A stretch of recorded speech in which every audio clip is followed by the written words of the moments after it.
스가 총리의 방한 조건이 알려진 후 이재명 지사의 발언이 일본에서 큰 파장을 일으키고 있습니다. 일본은 자국 기업 자산을 매각하지 않겠다고 약속해야 스가 총리가 방한할 수 있다고 했고, 이재명 지사는 스가 총리가 한국을 방문할 일은 없을 것 같다며 응수를 했던 것입니다. 해당 기사는 일본 댓글 랭킹 1위에 오를 정도로 화제가 되고 있습니다. 대다수가 일본 도움 없이는 크지도 못할 나라라며 이 기회에 확실히 관계를 끊자고 하는 것을 볼 수 있습니다. 하지만 한국의 9월 수출액은 480억 달러로 올해 들어 최고치를 경신했으며 무역 수지도 88억 8천만 달러를 기록하며 코로나 이전 수준으로 회복하는 모습을 보여주고 있습니다.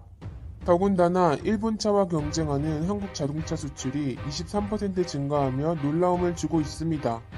이런 상황에 스가 총리는 한국 기업이 일본 텃밭 시장까지 장악할까 바짝 긴장하는 모습을 보이고 있습니다. NHK는 10월 중순 스가 총리의 첫 방문국으로 베트남과 인도네시아를 검토하고 있다고 밝히고 있습니다. 이는 2012년 아베 총리가 재집권에 성공한 뒤 베트남과 인도네시아를 가장 먼저 방문한 것과 같은 행보입니다. 그런데 일본이 더 바빠진 것은 이 지역에서 현대차의 행보가 심상치 않기 때문입니다. 베트남에서는 현대차가 도요타를 제치고 4개월 연속 판매 1위를 기록하고 있고, 최근 추가적인 공장까지 착공해 연간 생산 능력을 최대 15만 대로 늘리는 계획을 세우고 있습니다. 사실 지난해 판매량을 보면 현대차가 79,500대를 팔았고 도요타가 79,300대를 팔았기에 이 공장 착공으로 향후 한국차의 기세는 더욱 빠르게 올라갈 것으로 보고 있습니다. 특히 현대차 관계자는 일본 업체들이 독점하던 동남아 시장으로 영역을 확장할 것이라며 추격 의지를 불태우고 있습니다. 이런 상황에 9월 17일 베트남 정부가 강경화 장관을 공식 초청해 일본을 놀라게 한 바도 있습니다. 이는 코로나 사태 이후 베트남이 외국 고위급 인사를 초청한 첫 사례이기 때문입니다. 그리고 작년에 현대자동차는 인도네시아에 15억 5천만 달러를 투자해 연간 25만 대 규모의 완성차 공장을 세우는 계획을 발표한 바도 있습니다. 인도네시아의 한 해 자동차 시장 규모는 115만 대로 아세안 주요국 중에서는 가장 큰 시장입니다. 그리고 약 2억 7천만 명에 달하는 인구의 평균 연령이 29세라 성장 잠재력이 있는 나라로도 꼽히고 있습니다. 그런데 인도네시아 시장의 최대 걸림돌은 일본차입니다. 도요타 등 일본 완성차 업체들은 1970년대에 이미 현지에 진출해 점유율 97.5%를 차지하고 있습니다. 아세안 시장 전체에서 일본차 점유율이 80% 수준인 것에 비해서도 월등한 것입니다. 하지만 인도네시아는 현대차의 진출을 적극적으로 지원하며 끊임없는 러브콜을 보내고 있습니다. 작년 울산 공장에서 열린 협약식에 조코위 대통령이 직접 참석했을 만큼 성의를 보인 것입니다. 하지만 일본 자동차 업계도 보고만 있지는 않았습니다. 일본차는 70년대에 현지에 진출해 정책에도 깊숙이 관여하고 있습니다.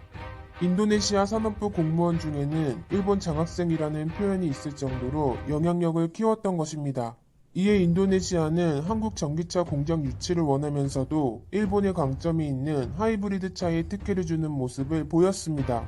인도네시아는 이산화탄소 배출량에 따라 더 많은 세금을 부과하는데 내연기관차는 15에서 40%의 특별 소비세를 부과하고 전기차는 0%, 하이브리드 차는 2에서 8%를 책정한 바 있습니다. 하이브리드 차에 전기차와 비슷한 특별 소비세를 책정해 전기차를 살 만한 유인책을 사라지게 한 것입니다. 이에 현대차는 전기차에 대한 구매 보조금을 하이브리드 차보다 늘릴 것을 요청했지만 현지 정부는 조세 수입을 이유로 답을 보류해 일단은 내연기관차 생산으로 돌릴 수밖에 없었습니다. 그런데 상황은 올해 급반전이 일어나고 있습니다. 인도네시아가 전기차 허브를 목표로 2030년까지 전기차 충전소 3만 1천 개를 세운다는 계획을 밝힌 것입니다. 이를 위해 4조 원을 투입할 예정이며 심야 전기세를 더 낮춰 전기차에 대한 혜택을 높이기로 한 것으로 나타났습니다. 인도네시아는 배터리의 원료가 되는 니켈, 코발트, 망간 생산국으로 현대차와 함께 LG화학의 배터리 생산 공장 유치에도 공을 들이고 있습니다. 인도네시아 대통령은 6월 30일 산업단지를 시찰하는 도중 LG가 내일 당장 들어오고 싶다면 들어오라며 여기 있는 주지사와 군수가 몽땅 지원할 것이라고 밝히기도 했습니다. 특히 조코이 대통령은 LG화학이 98억 달러를 투자해 1만 4천 명을 고용하는 방안을 논의 중이라는 언급을 한 바도 있습니다. 더군다나 24일 인도네시아 국영기업부 장관은 서울을 급하게 찾아 제발 투자해달라고 요청한 것으로도 나타나고 있습니다. 이런 상황에 한국 외교부 차관이 9월 28일에서 29일 인도네시아 외교장관을 만나 협력을 강화하기로 하면서 스가 정부는 발등에 불이 떨어진 상황이 되고 있습니다. 한국은 하루빨리 일본이 장악한 시장에서 점유율을 높여